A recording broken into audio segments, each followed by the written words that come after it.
সিলেটের গোয়াইনঘাটে আকস্মিক যে বন্যা পরিস্থিতি সেটি ক্রমশ অবনতি ঘটায়।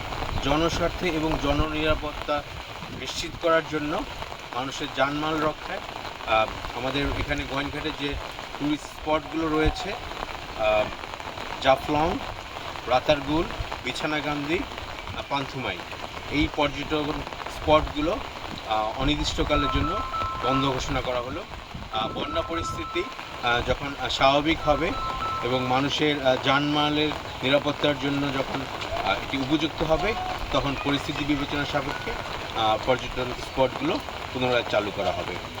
বর্তমানে ভারত থেকে নেমে আসা যে পাহাড়ি ঢল এবং আমাদের দেশে যে বৃষ্টি হচ্ছে, সেটিতে নদীর পানির প্রবাহ অত্যাধিক মাত্রায় বৃদ্ধি পেয়েছে, তীব্র স্রোত যাচ্ছে। এই বিবেচনায় নৌ ভ্রমণ এবং পর্যটন এলাকায় ভ্রমণ সেটি আপাতত বন্ধ ঘোষণা করা হলো।